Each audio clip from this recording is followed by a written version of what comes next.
Text fifth, ये सबसे ज्यादा एग्जाम्स में पूछा जाने वाला जो है ये एक इसका टेक्स्ट है फिफ्थ वाला।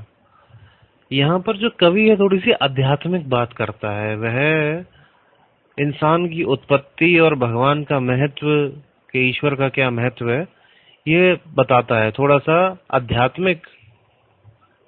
आध्यात्मिकता यहाँ पे दिखाई गई है। स्टार्ट करते हैं। अवर birth is but a slip and a forgetting, यानी कि यहाँ पे कवि कह रहा है अवर बर्थ इज, कि हमारा जन्म तो हो चुका है लेकिन हम अभी भी निद्रा में हैं और एक एक भूल जाने वाली परिस्थिति में है, यानी कि सब भूल चुके हैं। क्या भूल चुके हैं? The Saul that rises with us, कि वह आत्मा जो हमारे साथ में, यानी कि जो हमारे मानव शरीर में हमारे साथ आती है, आवर लाइफ स्टार, यानी कि हमारी जो जिंदगी है, जो हमारी जो आत्मा है, hath had elsewhere it's setting, जो कि कहीं और से आती है, उसका संबंध कहीं और से है। सेटिंग का मतलब संबंध, एल्सवेयर कहीं और से, उसका जो संबंध है कहीं और से है। एंड कम्स फ्रॉम अफार, जो कि बहुत दूर से आती है।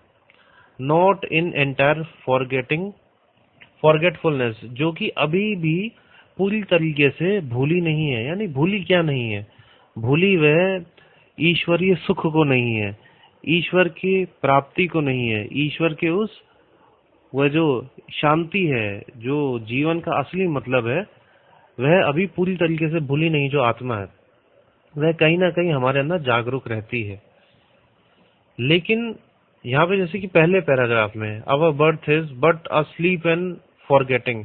स्लीप एंड फॉरगेटिंग क्या है? ये जो समाज के जो ये जो मनोरंजन है, ये जो मोह माया है, ये सारी जितने भी ये हमारे जो जितने भी ये ऐश और आराम है, इनमें आकर के वह आत्मा भूल जाती है। जो कि आत्मा कहीं दूर से, कहीं बहुत दूर से आई है, जिसका संबंध कहीं बहुत दूर से है, जो बहुत दूर से आती है, जो कि पूरी तरीके से अपना जो अस्तित्व है, जहां से वह आ रही है, यानी कि परमात्मा से आ रही है, वह परमात्मा को पूरी तरीके से भूली नहीं है। एंड नॉट इन अटर नेकनेस, जो कि पूरी तरह से अपना जो निवास है, जो आध्यात्मिक, जो उसका ईश्वरीय जो निवास है, यानी जो ईश्वर का अंश है, स्वर्ग को, ईश्वर को पूरी तरीके से भूली नहीं, पूरी तरीके से अनजान नहीं। अभी भी उसमें कुछ ईश्वरीय गुण हैं हमारी आत्मा में, जो कि समाज में रहते हुए, यानी कि स्लीप और फॉरगेटिंगनेस बताया गया है, फॉरगेटिंग बताया गया है, यानी कि समाज की जो मोह माया है उसमें आकर के वह अपने गुणों को बस भूल जाती है, सोई हुई रहती है। But trailing clouds of glory do we come from God who is our home. लेकिन तभी भी, जैसे कि सूरज चंद्रमा के साथ, सूरज और चांद चंद्रमा के साथ जैसे बादल चलते हैं, बादल रहते हैं, वैसे ही जो गुण है, ईश्वरीय जो गुण है, जो ईश्वर के गुण हैं, वह आत्मा के साथ हमेशा रहते हैं, हमेशा उसके साथ चलते रहते हैं। जैसे सूरज चंद्रमा के साथ बादल चलते रहते हैं, वह गुण भी, जो ईश्वरीय गुण है, वह हमेशा हमारी आत्मा में रहते हैं। हु इज अवर होम, जो कि हमारा घर है, यानी जो कि हमारा परमानेंट निवास है। कौन? ईश्वर। ईश्वर का घर ना परमानेंट निवास है, उसके गुण हमेशा हमारी आत्मा के साथ रहते हैं। Heavens lies about us in our infancy, यानी कि इन्फेंसी का मतलब है जब बचपन में, जब हम छोटे होते हैं, जब बच्चे होते हैं, तो हम जो है, जो अपने जो गुण है, जो ईश्वरीय गुण है, वह जब हम बच्चे होते हैं तो हमें पूरी तरीके से भरे होते हैं, ईश्वरीय गुण हमें पूरी तरीके से भरे होते हैं। जैसे कि बच्चा होता है संसारिक मोह माया से दूर रहता है, वैसे ही जब हम छोटे होते हैं तो वही सारे ईश्वरीय गुण हमें बड़े होते हैं। लेकिन जैसे जैसे आगे इसमें बताएगा, shades of prison house begin to close upon the growing boy, जैसे जैसे बच्चे की उम्र बढ़ती जाती है, जैसे जैसे बड़ा होता जाता है, जो ये सारी जो गुण होते हैं, जो ये ईश्वरीय स्वभाव होते हैं, ये धुंधले होने लगते हैं, गायब होने लगते हैं।